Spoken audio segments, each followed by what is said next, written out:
एक सेठ जी थे, उनका एक ही बेटा था और वो सेठ जी इतने बड़े आदमी थे, इतने बड़े आदमी थे कि 100-200 तो नौकर घर में काम करते थे।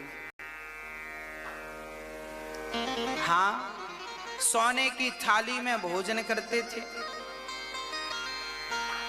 सोने का पलंग भी था उनके पास, गद्दे तो मखमल के ही थे।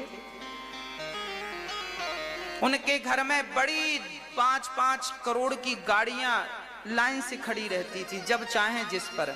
बड़ा कारोबार था, 50 तो फैक्ट्रियां थी, करोड़ों रुपए की रोज की इनकम थी, करोड़ों रुपए रोज आते थे, बहुत पैसा था। 5-5, 10-10 करोड़ के हीरे की अंगूठियां उनके उंगलियों पर थी, मतलब आलीशान जिंदगी थी। अब बताओ, उनका एक बेटा था, बढ़िया सुंदर सी पत्नी थी, बढ़िया सुंदर सी जिंदगानी थी, कोई कमी नहीं। अब ये बताओ कि ये आदमी कहां है? इसी को बोलते हैं स्वर्ग का सुख। खाने को बढ़िया 56 भोग, रहने को बढ़िया कोठी और गाड़ियां हैं, पत्नी है, परिवार है, कोई कमी नहीं, नौकर चाकर हजारों। स्वर्ग में है ये आदमी, इसी को बोलते हैं स्वर्ग की जिंदगी। यही स्वर्ग है। यहां कहा ना, मां कपिल भगवान ने कहा अत्रैव स्वर्गः अत्रैव नरकः। देखिए, यही स्वर्ग की फीलिंग है, स्वर्ग की फीलिंग यही है। अब चलते हैं नरक की फीलिंग की ओर। अब सुनिएगा आगे, ये आदमी अभी कहां है? स्वर्ग में। अब देखना क्या होता है। करवट ली, समय ने करवट लिया और इसका जो बेटा था एक ही, अभी 30 वर्ष का हुआ था कि किसी एक्सीडेंट में इसके बेटे की मृत्यु हो गई।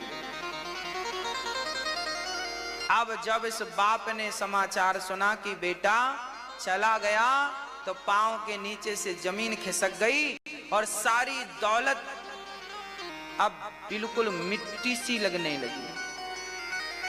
और बस वो आदमी बिस्तर पर पड़ा और बेटा बेटा बेटा बेटा, कहां हो, कहां हो, कहां हो।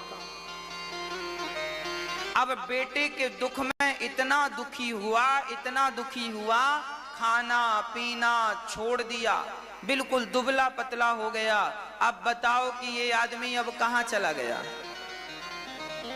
नरक की यातनाएं ऐसी ही तो होती हैं, नरक की यातनाएं यही तो हैं, यही स्वर्ग है और यही नरक है। आप यदि अपने जीवन में खुश हैं तो आप स्वर्ग में हैं, और आप यदि अपने जीवन से असंतुष्ट हैं, दुखी हैं, तो आप ही तो नरक में हैं, यही तो नरक है। अब आपको डिसीजन लेना है कि आप अपने आप को स्वर्ग में रखना चाहते हैं या नरक में। इसलिए कहता हूं कि विधाता जिसकी आयु जितनी निश्चित करके भेजता है, उतनी आयु उसकी होती है।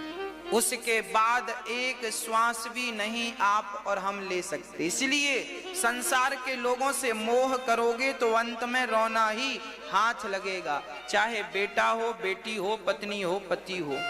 इसलिए शास्त्र कहते हैं, जगत से प्रेम ना करना, जगन्नाथ से प्रेम करो, वही तुम्हारे अपने हैं, वही ऐसे हैं जो तुम्हें छोड़कर कभी नहीं जाएंगे। बाकी तो सब छोड़ छोड़ करके चले जाएंगे। अरे बुढ़ापे में भी तो माँ बाप को बच्चे छोड़कर चले जाते हैं कि नहीं? तो ये दुनिया तो छोड़कर जाएगी ही। तो मोह आपने किया, आपने लोगों से प्रेम किया, आपने गलत किया। क्यों प्रेम किया? वो प्रेम भगवान से क्यों नहीं किया? अंत में तो रोना पड़ेगा। तब कहा सुखदेव जी से परीक्षित ने, गुरुदेव क्या हम भी नरक जाएंगे? तब कहा ना, सुनो,